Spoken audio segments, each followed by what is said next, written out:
Venezuela's President Nicolas Maduro says his security forces have stopped a plan to bomb the United States Embassy. He claims the attack was meant to increase tensions with Donald Trump's administration. During a TV interview on Monday, President Maduro said two trusted sources, one local and one international, warned his government about the planned attack. The sources told him that extremist groups linked to the Venezuelan opposition were preparing to plant explosives near the US Embassy. Maduro said the plan was to make it look like his government was behind the attack, which could have led to a serious conflict with the United States.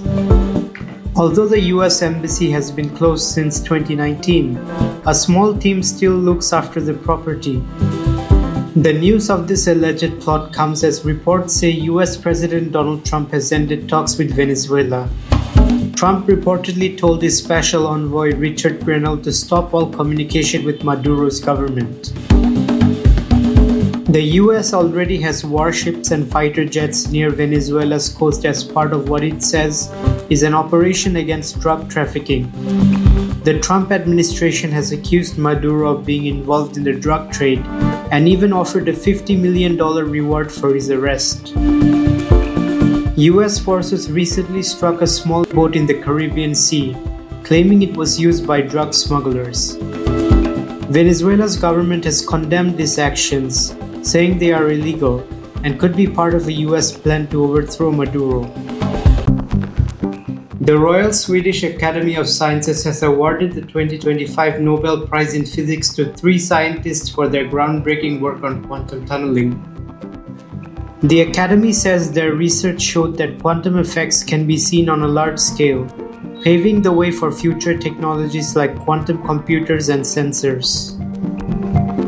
The scientists based in the United States will share the 11 million Swedish kronor prize and receive their medals from the King of Sweden in December.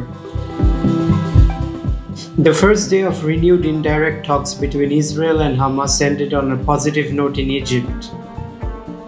Negotiators met in the Red Sea city of Sharm el-Sheikh and agreed on a roadmap for further discussions, which will continue on Tuesday.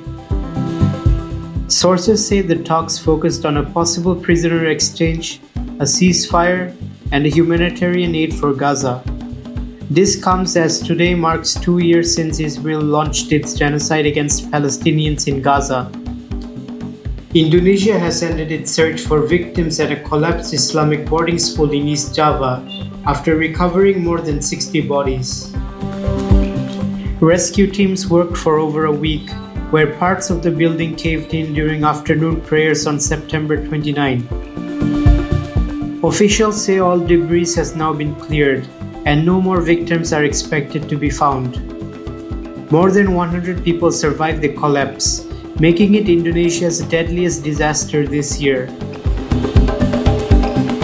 Hundreds of trekkers stranded by a blizzard near the eastern face of Mount Everest in Tibet have been guided to safety by rescuers, Chinese state media reported, as unusually heavy snow and rainfall pummeled the Himalayas.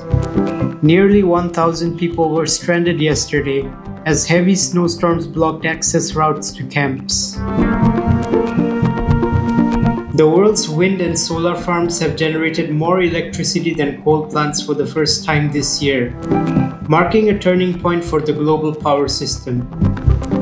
A report by the climate think tank Ember found that in the first 6 months of 2025, renewable energy outpaced the world's growing appetite for electricity, leading to a small decline in coal and gas use.